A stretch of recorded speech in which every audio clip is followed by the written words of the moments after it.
So before I started making videos on my channel, I did a couple of 60s and 70s eras muscle cars, but never actually got to doing it again once I started this channel. Don't really know why, because I'm really big into these muscle cars. I think they are super cool, and I will be doing a lot more in the future. So I thought I'd just start it off with one of my childhood hero cars from the Fast and Furious. So let's go through the box quickly first, and then to a bit more detail later on.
So now we had the quick look through, now let's go into a bit more detail.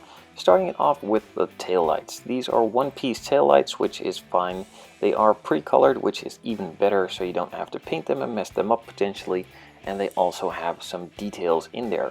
It's not really visible, but they are really nicely detailed. On to the next part, that is of course the interior piece. It is a halfway stripped interior and halfway not. This is probably incorrect, as I recollect from the movie that it was pretty much fully stripped and did not even look like this at all. But I'm not going to bother fixing that, as I don't really want to spend the time on an interior that you're not really going to see, and it looks good enough if it's just painted and all assembled. With that out of the way, the chassis is also a super nicely detailed piece. It does come with a lot of writing all over, but nothing that really bothers me, as if you just paint it, it will not really be seen after all.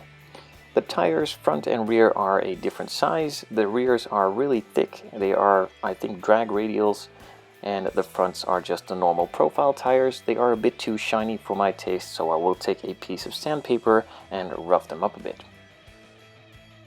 Moving on to the next sprue, which are the clear parts. Now, a couple of these parts broke loose from the sprue, which is potentially a downside, as it could damage the part at the piece that it broke off from, and it could also run the risk of scratching it as it moves over those sharp edges that it broke off from, and it can jangle to other pieces. But in this case, they are all totally fine, nice and clear, and can be used straight out of the box with very little cleanup. Some other chassis parts are also there.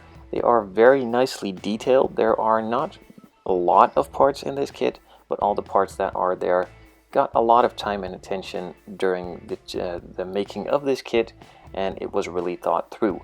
Everything fits nicely together, is really obvious, and with just a quick glance through the instructions, it can be put together without too much of a hassle, and it doesn't really need to be adjusted, filed down, sanded, or glued together with a lot of force. With just a couple of coats of paint and some various detailing brushes and stuff like that, it can be made to look really realistic without adding anything other than just paint. So just like the chassis and engine components, there are not a lot of interior pieces and parts, but the ones that are there are really thought through, really nicely detailed, have a lot of surface detail, and fit together really well and make it look into a nice interior with just a little bit of time and attention and a couple of details adding here and there. Now, just like the main interior tub, this dashboard is completely incorrect, so are the door panels and also the center console. These are just the ones from the stock kit that they have been making all these years, and they don't even look a single thing like the ones actually used in the movie car. Now again, I'm not going to be spending the time in correcting all of this, as I just want to do a quick fun build and make it look like the actual thing looks in general, and not go into super detail, just modifying everything. But it can surely be done. I'm just not the one doing that, as I just want a nice display piece and not a perfect replica. I will, however, be detailing the engine a bit, adding a couple of wires here and there, and also doing some general painting and detailing with paints all over the place. Now, in one of these final regular colored plastic sprues, there are a couple of pieces from the body, some of the engine, some of the interior, and also some of the chassis. Now, all of these pieces again are nicely detailed on both sides, and they look like they should, and without too much of a hassle, they can be made look really realistic and can be detailed up to a next level really easily.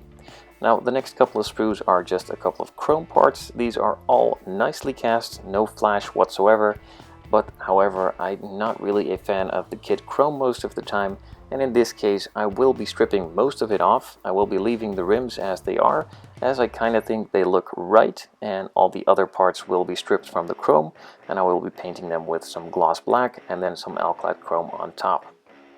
Now, just like any other Revell kit, the tires are a bit too big and the wheels are a bit too small. Now, in this case, it's not really that obvious, and I think the size is pretty much there.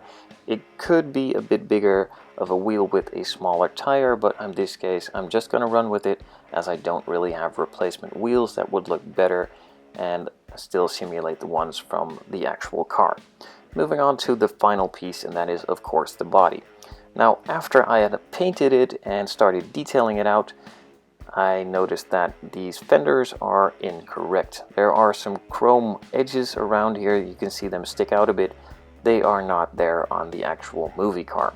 Now, I could go back and strip the paint off and remove these and create a perfect replica, but I kind of already gave up on that idea, as I was really happy with the paint job and also really happy with the bare metal foil and the detailing I did. So I'm not going to go back and change that. I'm just going to leave it and be good enough. Maybe in the future I will be getting another kit of this one and doing an exact replica, changing the interior, changing the body as it should be, but in this case it is good enough. But if you don't want to do that this way, make sure to remove those edges around the wheel wells and also change the entire interior to simulate the actual one. So my final verdict on this kit is that the general purpose of this kit is a good look-alike, and that is totally fine. That is what I'm gonna do, as I'm way too far invested in it. It's already painted, already looking nice and shiny, and I'm not gonna go fix it. But if you're gonna go for an exact replica, it is pretty much a kit bash from a 68 and a 69 kit they previously already had.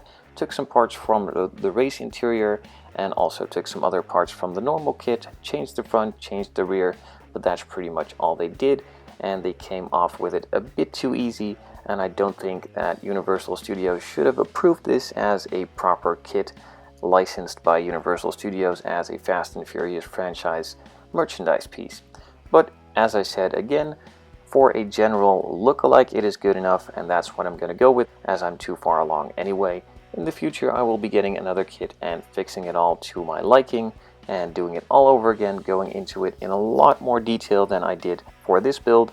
Now that is for another time. As I said, I'm too far invested in this one to go back, so I'm just going to finish this one. You will see the video series starting from tomorrow, and in the future I will be doing a video series on this kit again, but then going into the full detail, correcting the interior, correcting the body, and making it as best of a replica as I probably can.